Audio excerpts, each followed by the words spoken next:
जैसा कि आप लोगों को पता है कि आज हम लोग पढ़ने वाले हैं कुचालक तथा परावैद्युत इंसुलेटर्स एंड डाई इलेक्ट्रिक्स। इनके बारे में थोड़ी सी जानकारी आप लोगों को चैप्टर 1 में दी गई थी। आज हम लोग इसके बारे में विस्तार से पढ़ेंगे। तो चलिए देखते हैं। ऐसे पदार्थ जिनमें विद्युत प्रवाह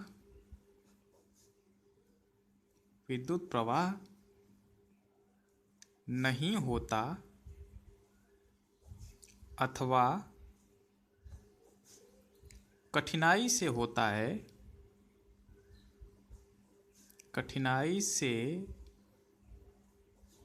है कुचालक कहलाते हैं।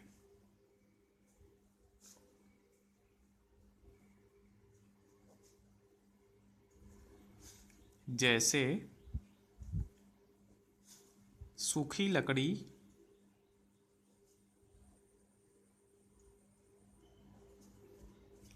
रबर, वायु इत्यादि।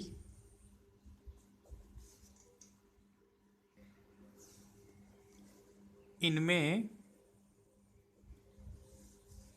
आवेश वाहक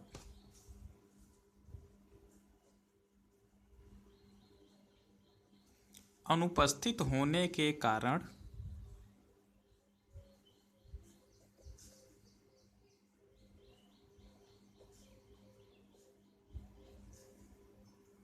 विद्युत प्रवाहित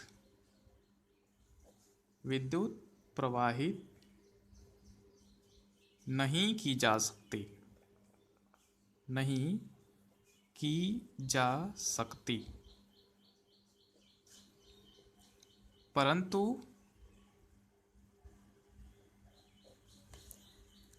कुछ कुचालक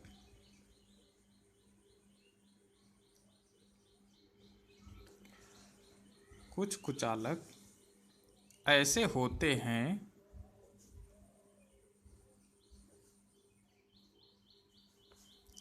जो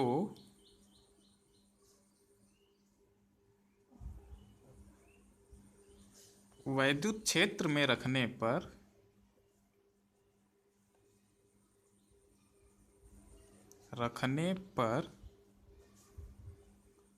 वैद्युत प्रभाव दर्शाते हैं।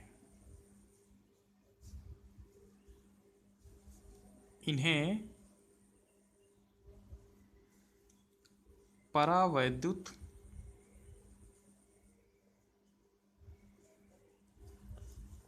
पदार्थ कहते हैं। जैसे कागज, तेल, अभ्रक इत्यादि।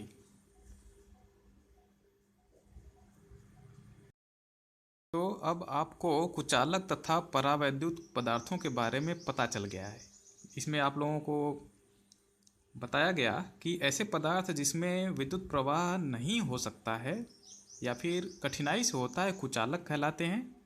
लेकिन कुछ कुचालक ऐसे होते हैं जिनको अगर बाह्य वैद्युत क्षेत्र में रखा जाए तो वे वैद्युत प्रभाव दर्शाते हैं।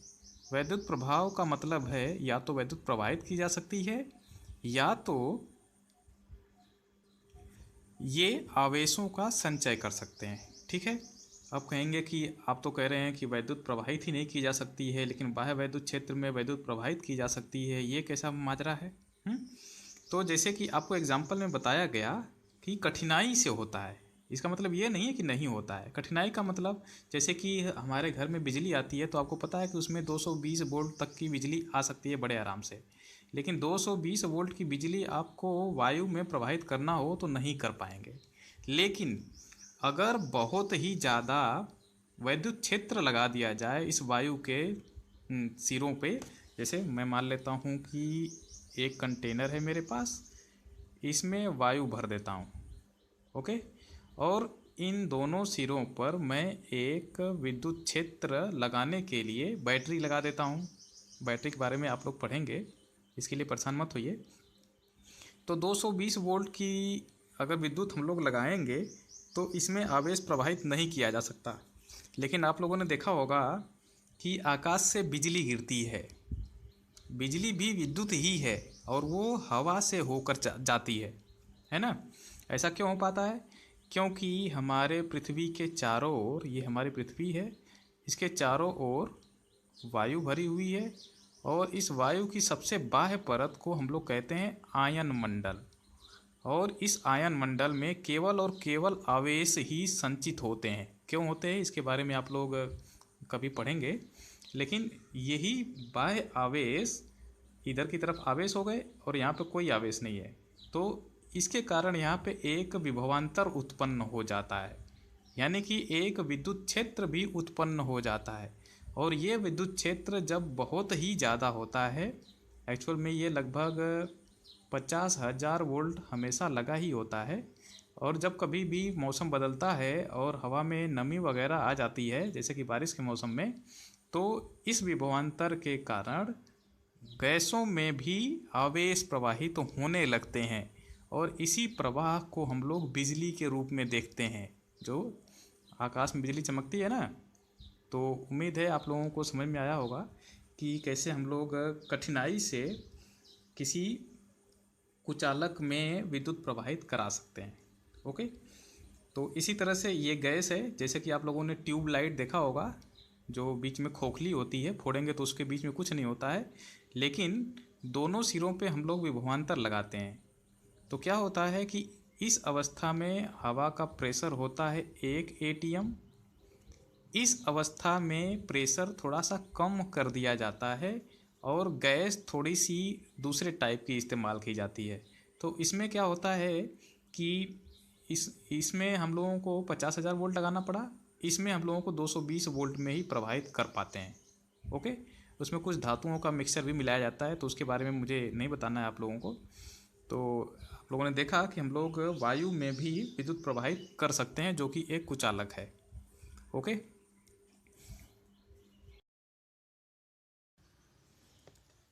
परावैद्युत पदार्थ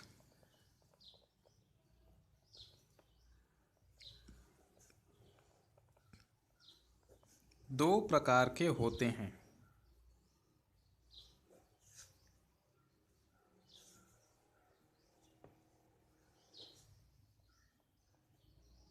नंबर 1, ध्रुवीय परावैद्युत।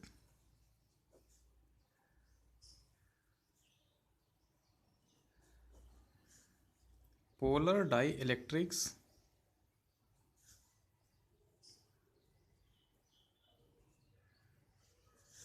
नंबर 2, अध्रुवीय परावैद्युत।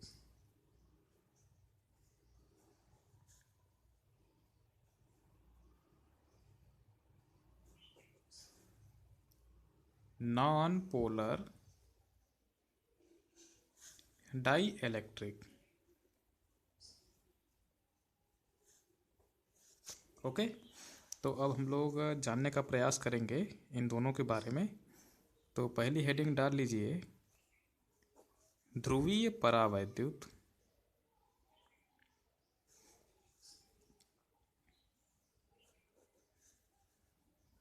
Polar die electric.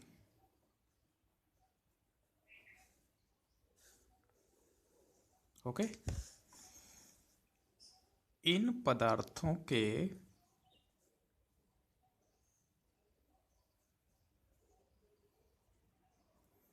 प्रत्येक अणु में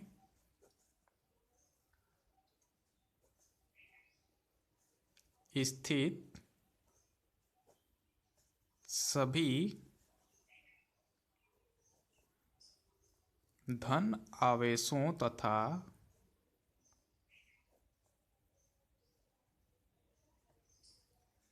सभी ऋण आवेशों के द्रव्यमान केंद्र अलग अलग अलग अलग स्थित होते हैं। ठीक है, तथा नहीं, जिससे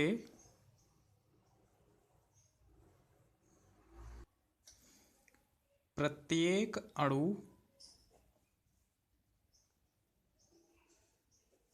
एक वैद्युत द्विध्रुव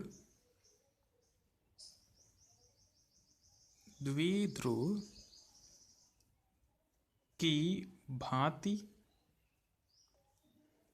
व्यवहार करता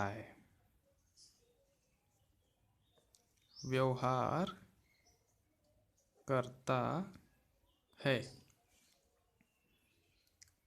अतः इनके पास एक अस्थाई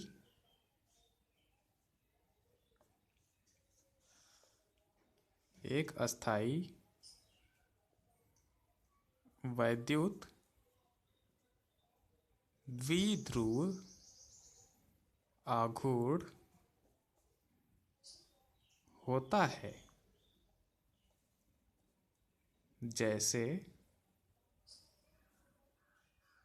हाइड्रोजन क्लोराइड और वाटर इत्यादि। तो जैसा कि आप लोगों को पहले से पता है कि अगर दो समान परिमाण के आवेश किसी दूरी पर रखे हों, मान लिया ये प्लस क्यू हो और किसी दूरी पर एक माइनस क्यू रखा हो, तो इस सिस्टम को हम लोग कहते हैं द्विध्रुव, है ना। और इसका एक द्विध्रुव आघूर्ण होता है। अगर इनके बीच की दूरी 2a हो तो 2aq को हम लोग कहते हैं द्विध्रुव आघूर्ण। इसके बारे में आपको पता है। तो अब इसी तरह से देखिए, जैसे कि एक HCl को हम लोग एग्जाम्पल के तौर पे लेते हैं, तो HCl में क्या होता है, एक हाइड्रोजन होता है और एक क्लोरीन होता है। दोनों, क्लोरीन तो काफ़ी बड़ा है, हाइड्रोजन छोटा सा होता है। तो इसमें धन आवेश और ऋण आवेश चक्कर लगा रहे होते हैं, केंद्र में धन आवेश होता है। इसी तरह से धन आवेश इसके केंद्र में और चारों तरफ ऋण आवेश चक्कर लगा रहे हैं, है ना। तो क्या होता है, अगर ये फ्री अवस्था में रहें, मुक्त अवस्था में, मतलब किसी के साथ बंध न बनाएं, तो उस अवस्था में इन दोनों के द्रव्यमान केंद्र एकदम ठीक मध्य बिंदु पर होगा, है ना, ऋण आवेश का और धन आवेश का। लेकिन जब इन दोनों परमाणुओं को मिला करके एक अणु बना दिया जाता है, तो उस अवस्था में क्या होता है, दोनों नाभिक तो कुछ दूरी पर रहेंगे, ठीक है। तो इनका जो द्रव्यमान केंद्र होगा कहीं इसके बीच में आएगा। तो ये मैं नाभिक मान लेता हूँ, एक यहाँ पे नाभिक है, एक यहाँ पे। और इसके बाद जब ये अणु बना लेते हैं तो इनके द्रव्यमान केंद्र मैं मान लेता हूँ ठीक बीचों बीच है। और इलेक्ट्रॉन इन दोनों का, इसका भी चक्कर लगा रहे हैं और इसका भी चक्कर लगा रहे हैं, ठीक है। तो आपको पता है कि क्लोरीन की इलेक्ट्रोनेगेटिविटी ज़्यादा होती है, जिससे ये हाइड्रोजन के इलेक्ट्रॉन को अपनी तरफ थोड़ा सा विस्थापित कर लेता है, जिसके कारण इस पर एक पार्शियल ऋण आवेश आता है, इस पर एक पार्शियल धन आवेश आता है। इसके बारे में आप लोगों ने पढ़ा होगा। ये इसी कारण होता है कि इन सिस्टम का जब अणु बन जाता है तो सिस्टम के ऋण आवेशों का द्रव्यमान केंद्र अब यहाँ पर न हो करके, जब सारे इलेक्ट्रॉन इसकी तरफ स्थापित हो गए हैं तो द्रव्यमान केंद्र बीच में से थोड़ा सा इधर की तरफ शिफ्ट हो जाता है। तो धनावेश कहाँ पे बिहेवियर करता है, धनावेश जैसे कि ऐसा प्रतीत होता है कि धनावेश यहाँ पे रखा है और ऋण आवेश यहाँ पे रखा है, यानी कि इन दोनों के बीच में कुछ दूरी आ जाती है ना। तो अब हमको पता चल गया कि जैसे कि यहाँ पे एक प्लस और माइनस आवेश होता है कुछ दूरी पर, तो उसको द्विध्रुव कहते हैं। तो इसी तरह से प्लस और माइनस कुछ दूरी पे आ जाता है, जिससे इसको हम लोग द्विध्रुव बनाएंगे। ये द्विध्रुव बन गया है। और इस द्विध्रुव का कुछ तो द्विध्रुव आघूर्ण होगा। तो इसका भी एक द्विध्रुव आघूर्ण होता है। तो ये द्विध्रुव परावैद्युत की ये खासियत होती है कि इसमें ऋण आवेशों और धन आवेशों के द्रव्यमान केंद्र भिन्न भिन्न स्थानों पर होते हैं, जिससे एक द्विध्रुव बन जाता है और द्विध्रुव का एक द्विध्रुव आघूर्ण होता है। ठीक है, ये परमानेंट होता है और ये नेचुरल है, ये प्रकृति ने बना के दिया हुआ है। ओके, चलिए तो अगला हम लोग देखते हैं अध्रुवीय परावैद्युत।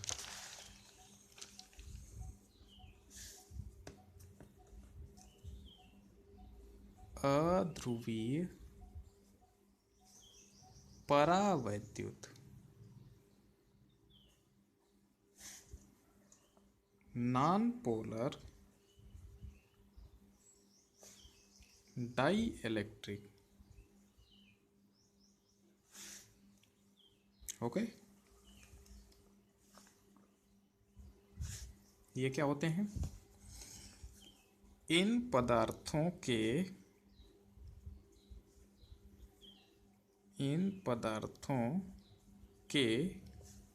प्रत्येक अणु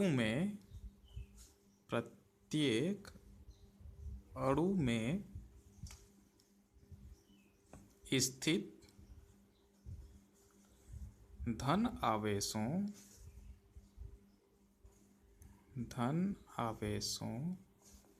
तथा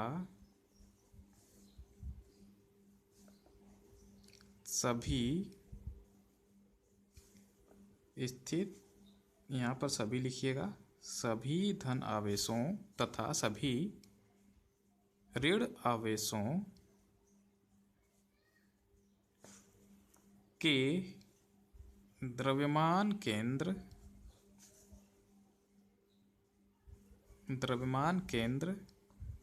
एक ही बिंदु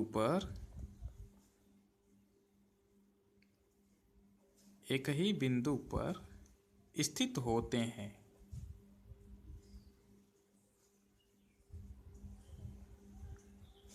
अर्थात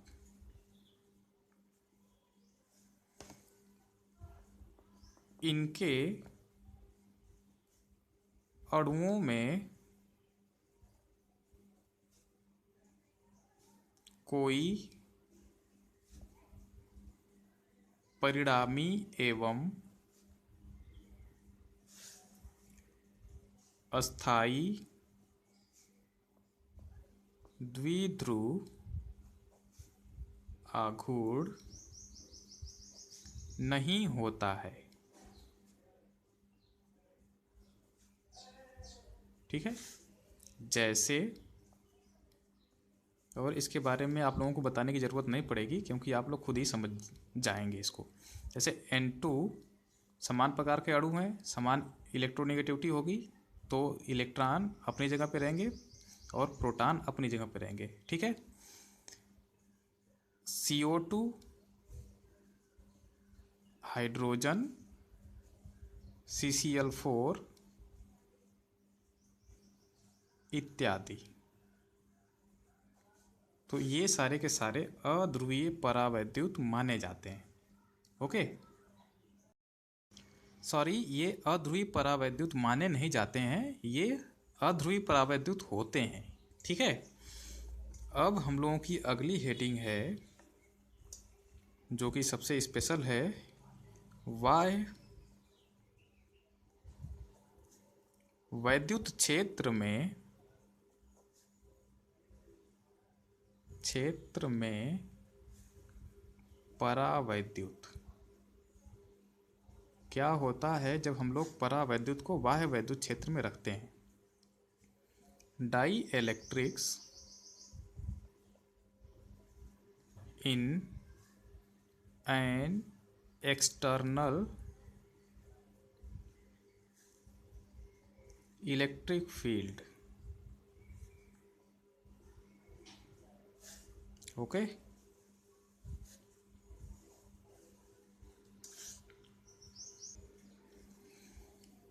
परावैद्युत में आवेशों की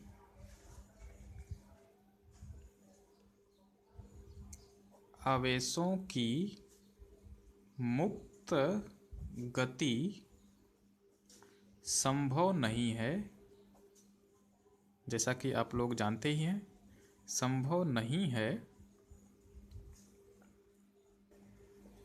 फिर भी यह पाया जाता है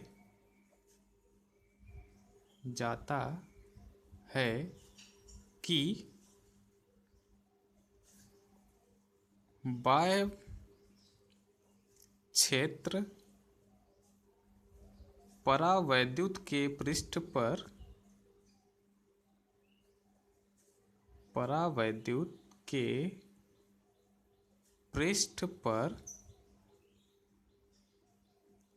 कुछ आवेश प्रेरित कर देता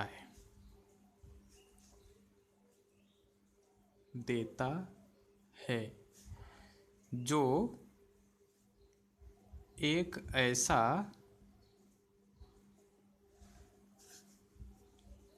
क्षेत्र उत्पन्न करता है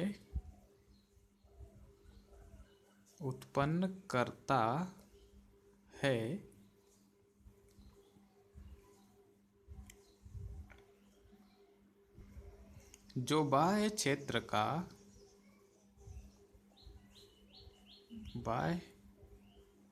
का विरोध करता है।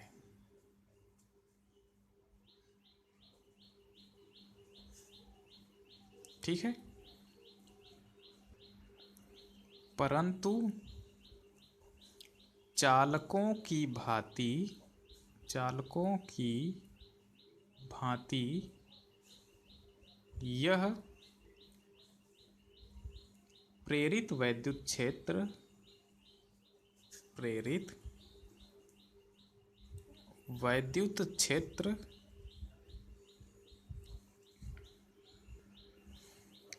बाह्य क्षेत्र को यथार्थ रूप में, मतलब पूरी तरह से, कंप्लीटली यथार्थ रूप से शून्य नहीं करता।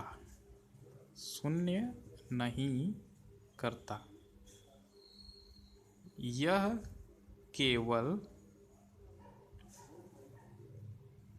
क्षेत्र को घटा देता है। ओके,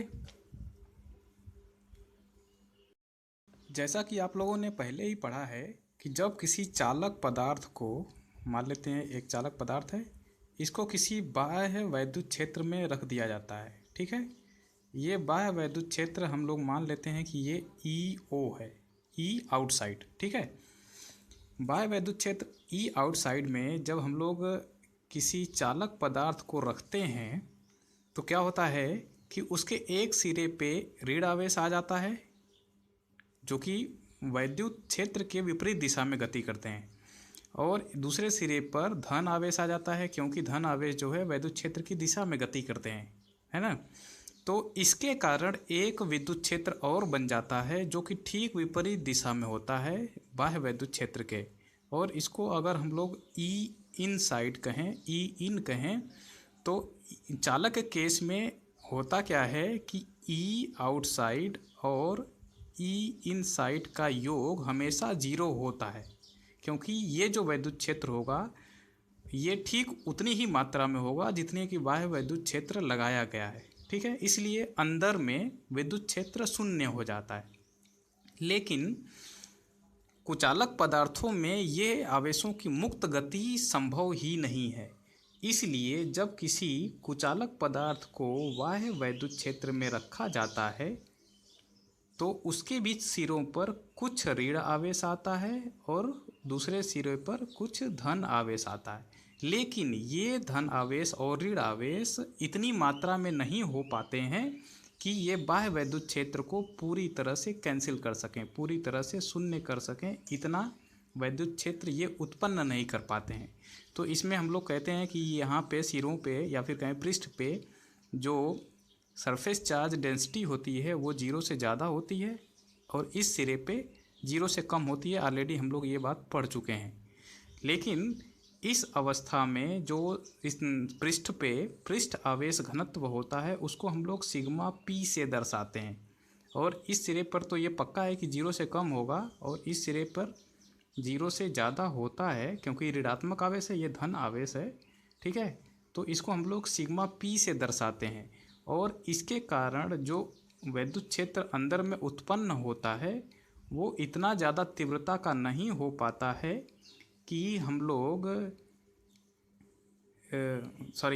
कि इन दोनों का योग, यानी कि अंदर में परिणामी क्षेत्र की तीव्रता E0 प्लस ई इन इस केस में 0 हो जाती है, लेकिन इस केस में 0 नहीं हो पाती है। ठीक है, ऐसा देखा गया है प्रैक्टिकली। तो इसको समझने से पहले हम लोग इस घटना को एक नाम देते हैं जिसको कि हम लोग परावैद्युत ध्रुवण कहते हैं, तो उसको पहले लिख लेते हैं। ठीक है, तो वैद्युत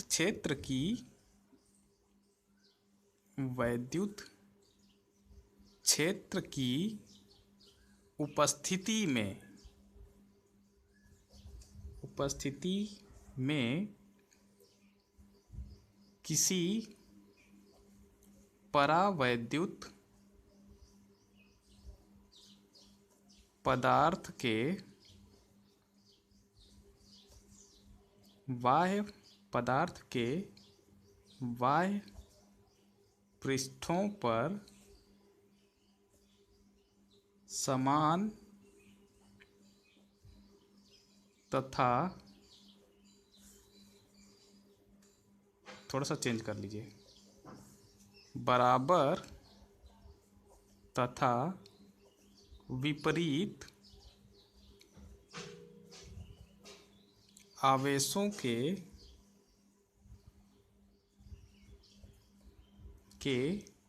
संग्रहण के कारण, मतलब इकट्ठा होने के कारण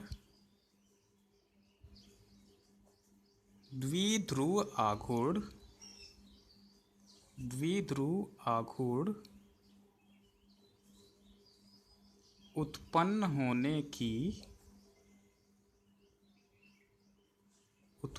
होने की घटना को परावैद्युत ध्रुवण कहते हैं। परावैद्युत ध्रुवण, डाई इलेक्ट्रिक पोलराइजेशन कहते हैं। ओके, आप लोग प्रकाश के चैप्टर में ध्रुवण की घटना पढ़ेंगे, लेकिन वो ध्रुवण कुछ अलग चीज़ होती है, यहाँ पर ध्रुवण कुछ अलग चीज़ है। जैसा कि मैंने चैप्टर 1 को स्टार्टिंग करते हुए ही बताया था कि हम लोग आवेश को दो तरह का आवेश पढ़े हैं हम लोग। पहला तो धन आवेश है, दूसरा ऋण आवेश है। इन दोनों आवेशों को हम लोग ध्रुव भी कहते हैं। ठीक है, तो पदार्थ के अंदर आवेशों के उत्पन्न होने की घटना को हम लोग ध्रुवण कह सकते हैं, क्योंकि दो ध्रुव बन रहे हैं, इसीलिए हम लोग इसको परावैद्युत ध्रुवण कहते हैं। ओके, परावैद्युत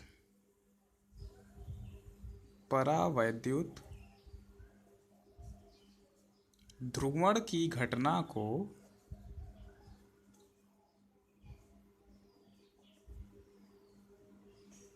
निम्न प्रकार समझाया जा सकता है। निम्न प्रकार समझाया जा सकता है। ठीक है, तो सबसे पहला हेडिंग लिखेंगे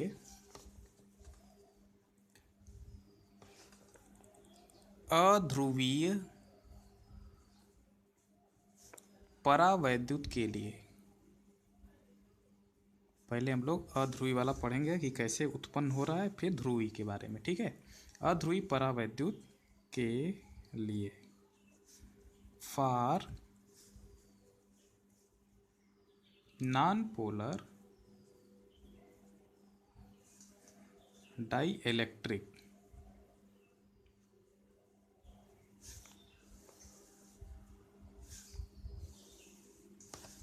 ओके।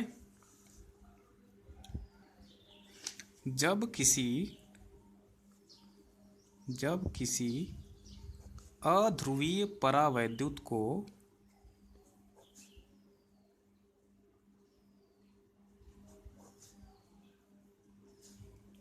बाह्य क्षेत्र में रखा जाता है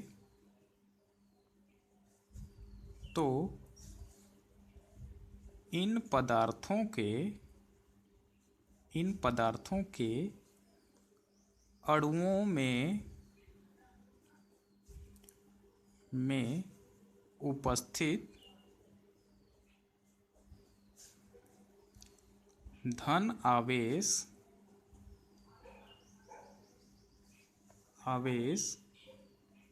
तथा ऋण आवेश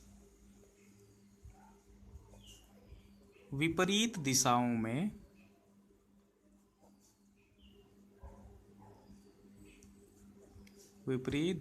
में विस्थापित हो जाते हैं।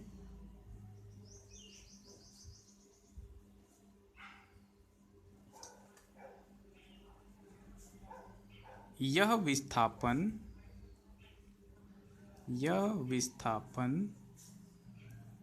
तब रुकता है जब आवेशों पर बाह्य क्षेत्र के कारण लगने वाला बल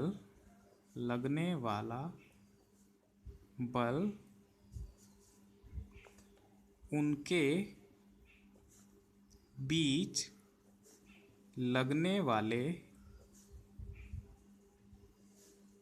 कूलाम्ब बल के बराबर हो जाता है।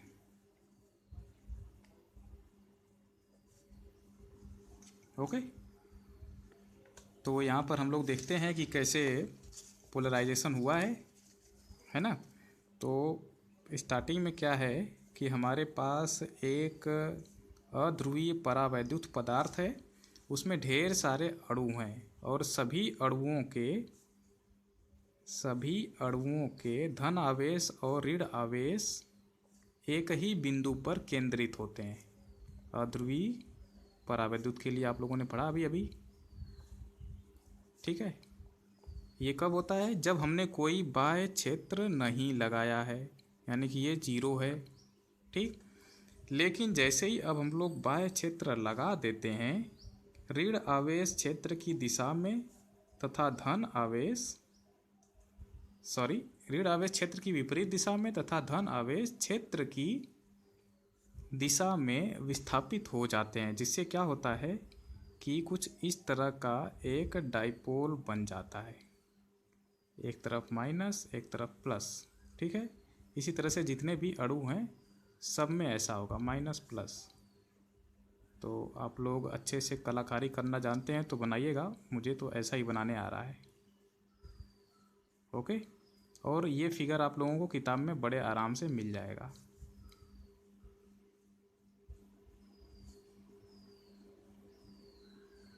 ओके। ये कब होता है? जब कि वैद्युत क्षेत्र लगा दिया जाता है, यानी कि ये 0 नहीं है। तो ये ऋण आवेश को क्षेत्र अगर इस दिशा में लगाया हुआ है, ऐसे ई लगा दिया है, तो क्षेत्र की दिशा में धन आवेश विस्थापित होते हैं और क्षेत्र के विपरीत दिशा में ऋण आवेश विस्थापित होते हैं, और इन धन और ऋण आवेशों के बीच एक कूलाम्ब बल भी लग रहा होता है। तो ये कब तक विस्थापन होगा? जब तक कि बाह्य वैद्युत क्षेत्र के कारण लगने वाला बल इन अणुओं के धन आवेशों और ऋण आवेशों के बीच लगने वाले कूलाम्ब बल के बराबर नहीं हो जाता है, तब तक ये विस्थापित होता रहेगा, ठीक है। तो हम देखते हैं कि जैसा कि आप लोगों को पता है कि द्विध्रुव आघूर्ण P बराबर 2a/q होता है, यानी कि अगर उनके बीच की दूरी बढ़ती रहेगी तो क्या होगा, ये द्विध्रुव आघूर्ण भी बढ़ता रहेगा। और ये दूरी कब बढ़ेगी, जब हम विद्युत क्षेत्र बढ़ाते जाएंगे तो ये दूरी बढ़ती जाएगी। ठीक है, तो इन अध्रुवीय परावैद्युतों में एक और गुण होता है जिसके कारण कुछ अध्रुवीय परावैद्युतों को रेखीय परावैद्युत भी कहते हैं। तो पहले इसको लिख लेते हैं। कुछ ऐसे अध्रुवीय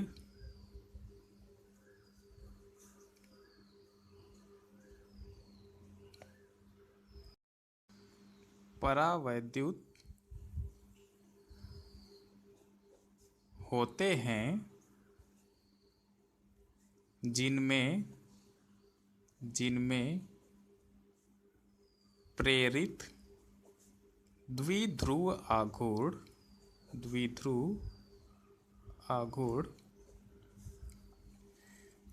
बाह्य क्षेत्र के अनुक्रमानुपाती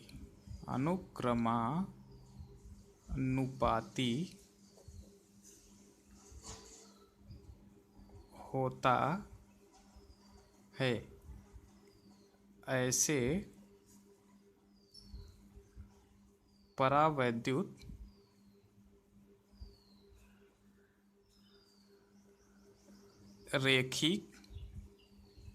रैखिक परावैद्युत अथवा लीनियर डाइइलेक्ट्रिक कहलाते हैं। ओके, और इंटरमीडिएट में आप लोगों को केवल और केवल रैखिक परावैद्युत ही पढ़ना है। ठीक है, तो इससे ज़्यादा आपको नहीं बताया जाएगा। अब हम लोग ध्रुवीय परावैद्युत के लिए परावैद्युत ध्रुवण की घटना को समझेंगे। ध्रुवीय परावैद्युत के लिए फॉर पोलर डाइइलेक्ट्रिक। ओके, ध्रुवीय परावैद्युत में आप लोग जान ही चुके हैं कि इसमें परमानेंट डाइपोल होते हैं, यानी कि द्विध्रुव पहले से ही बने बनाए होते हैं, है ना। तो इसमें क्या होता है कि जैसे हम लोग विद्युत क्षेत्र में रखेंगे ध्रुवीय परावैद्युत को, तो आपको पता है कि वैद्युत क्षेत्र द्विध्रुव पर एक द्विध्रुव आघूर्ण आरोपित करता है, क्योंकि आप लोग पढ़ चुके हैं कि वैद्युत क्षेत्र में अगर बाहरी वैद्युत क्षेत्र में हम लोग किसी द्विध्रुव को रखते हैं तो उस पर एक द्विध्रुव आघूर्ण आरोपित किया जाता है बाह्य क्षेत्र के द्वारा, है ना, जो क्या करेगा कि इसको एक ही विद्युत क्षेत्र की दिशा में संरेखित करने का प्रयास करता है, जिसके कारण कि एक नेट विद्युत द्विध्रुव आघूर्ण उस पर आ जाता है ना। तो इन सभी बातों को हम लोग लिख लेते हैं।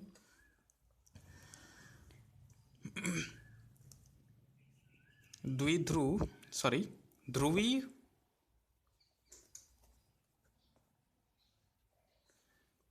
पदार्थ के प्रत्येक द्विध्रुव के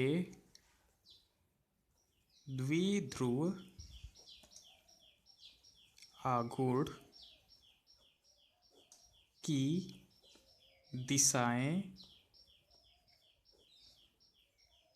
भिन्न भिन्न होने के कारण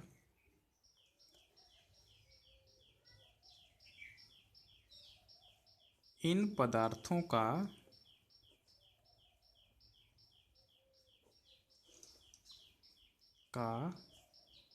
नेट द्विध्रुव आघूर्ण शून्य होता है।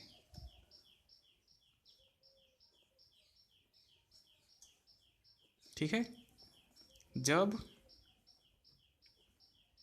इन पदार्थों को बाह्य वैद्युत क्षेत्र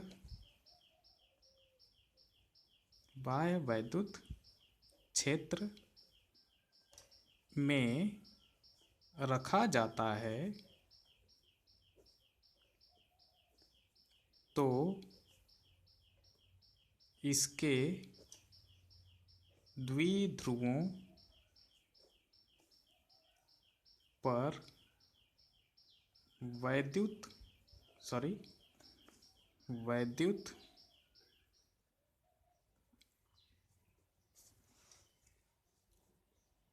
क्षेत्र के कारण एक बल आघूर्ण आरोपित होता है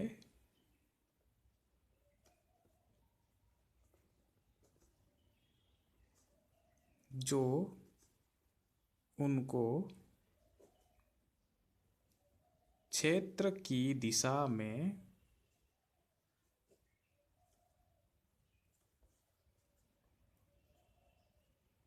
संरेखित करने का प्रयास करता है। यहाँ पे लिखा गया है कि संरेखित करने का प्रयास करता है, मतलब जिस दिशा में वैद्युत क्षेत्र लगा है उसी दिशा में वैद्युत द्विध्रुवों को घुमाने का प्रयास करता है। लेकिन प्रयास करता है क्यों लिखा गया है? ये सोचने वाली बात है। इसके कई कारण हैं जो कि आपको सारे तो नहीं समझ में आएंगे, लेकिन आपकी किताब में एक बहुत ही आसान कारण दिया हुआ है कि तापीय विक्षोभ के कारण ये पूरी तरह से उसकी दिशा में नहीं आ सकते हैं। लेकिन और भी कारण हैं, जब आप लोग हायर क्लासेस में पढ़ेंगे तो एक क्वांटम फिजिक्स करके आएगा, तो उसमें आपको पता चलेगा कि कोई भी द्विध्रुव किसी भी क्षेत्र की दिशा में क्यों नहीं संरेखित हो सकता है। ठीक है, तो इसके बारे में नहीं बताया जाएगा आपको इस क्लास में। तो हम लोग इसको अब फिगर के माध्यम से समझने का प्रयास करेंगे। तो देखते हैं कि मान लेते हैं एक ध्रुवीय पदार्थ है। ठीक, इस ध्रुवीय पदार्थ में ढेर सारे अणु होंगे और सभी अणुओं के पास एक परमानेंट डाइपोल मोमेंट है, मतलब अस्थायी द्विध्रुव आघूर्ण है। तो हम लोग दर्शा सकते हैं कि एक द्विध्रुव आघूर्ण की दिशा इस तरफ है, एक द्विध्रुव की दिशा इस तरफ है। इसी तरह से हर दिशा में रहेंगे। ठीक है, हर दिशा में द्विध्रुव रहेंगे, जिसके कारण इस पदार्थ पर नेट द्विध्रुव आघूर्ण शून्य रहेगा। Okay, plus minus minus plus minus plus. Okay, ये कब की अवस्था है? जब हमने इसको बाह्य क्षेत्र में नहीं रखा है, यानी कि E बराबर 0 है। लेकिन जब हम इस पदार्थ पर एक बाह्य वैद्युत क्षेत्र लगा देते हैं तो इसके द्विध्रुव आघूर्ण क्षेत्र की दिशा में संरेखित होने का प्रयास करते हैं। ओके, कुछ इस तरह से प्लस माइनस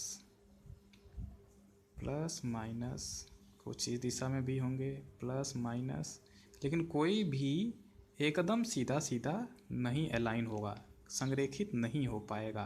ठीक है, ध्यान रखेंगे।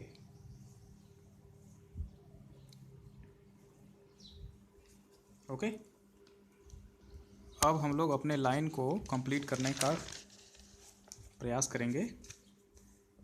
क्षेत्र की दिशा में संरेखित करने का प्रयास करता है तथा यदि सभी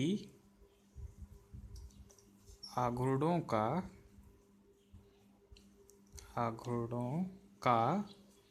इस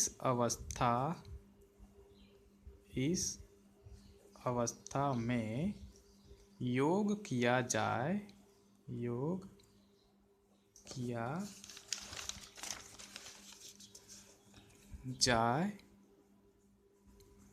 तो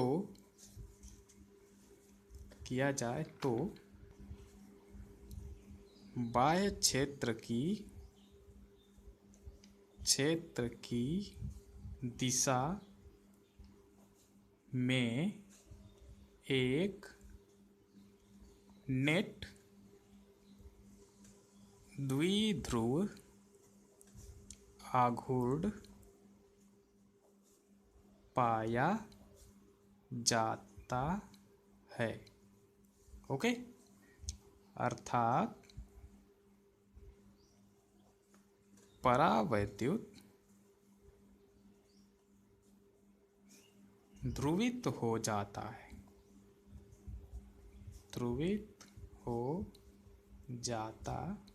है।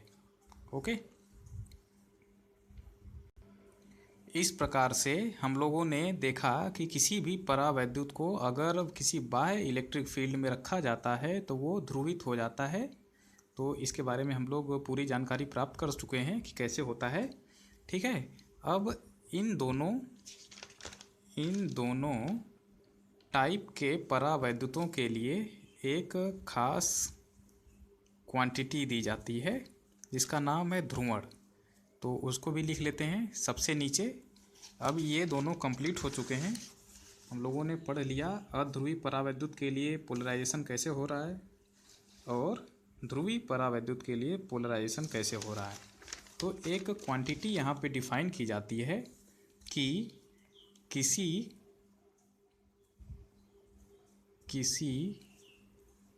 परावैद्युत पदार्थ ध्यान रखिएगा, चाहे वो ध्रुवीय हो चाहे अध्रुवीय हो, दोनों के लिए सत्य है। किसी परावैद्युत पदार्थ के प्रति एकांक आयतन के द्विध्रुव आघूर्ण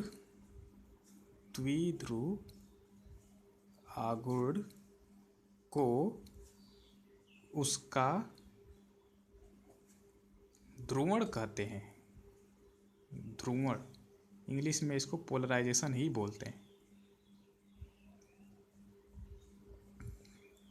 और जैसा कि मैंने बताया ये प्रकाश वाले ध्रुवण से भिन्न है। ठीक है, उसका ध्रुवण कहलाता है। इसे P से प्रदर्शित करते हैं। द्विध्रुव आघूर्ण को भी P से प्रदर्शित करते हैं। तो आप लोग ध्यान रखेंगे, कंफ्यूज मत होइएगा, ध्रुवण को भी उसी से प्रदर्शित किया जाता है। P से प्रदर्शित करते हैं। ठीक है, तथा रैखिक परावैद्युतों के लिए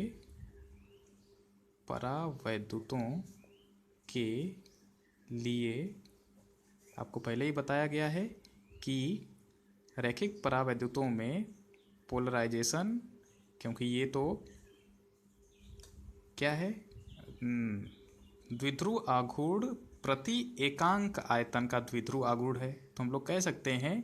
और यहाँ आपको बताया गया कि डाइपोल मोमेंट जो है विद्युत क्षेत्र बढ़ाने पे अगर उसके अनुक्रमानुपाती रूप से बढ़ता है तो उसे हम लोग कहते हैं रैखिक परावैद्युत, है ना।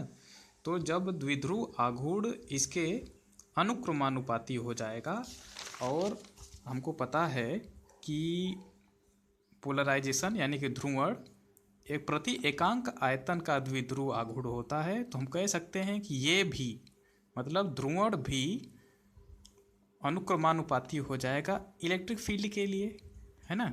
तो हम लोग लिख सकते हैं कि रैखिक परावैद्युतों के लिए P प्रोपोर्शनल होता है E के।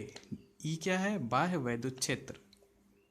इसको लिख सकते हैं बाह्य वैद्युत क्षेत्र के अनुक्रमानुपाती होता है। अथवा अगर हम लोग जब अनुक्रमानुपाती हटाते हैं तो ये बराबर में लिखा जाता है एप्सिलॉन नॉट। अब एक नया सिंबल आएगा काई, ठीक है, उम्मीद है आप लोग बना लेंगे। काई ई इंटू ई। ओके, तो यहाँ पे नियतांक आया एप्सिलॉन नॉट काई ई। यहाँ काई ई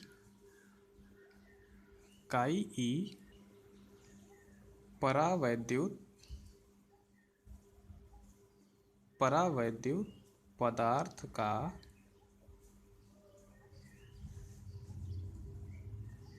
एक स्थिर अभिलक्षण है। अभिलक्षण मतलब गुण है। अभिलक्षण है जिसे उसकी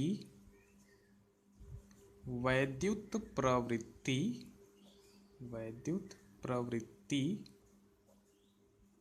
कहते, इंग्लिश में भी लिख लेते हैं इलेक्ट्रिक ससेप्टिबिलिटी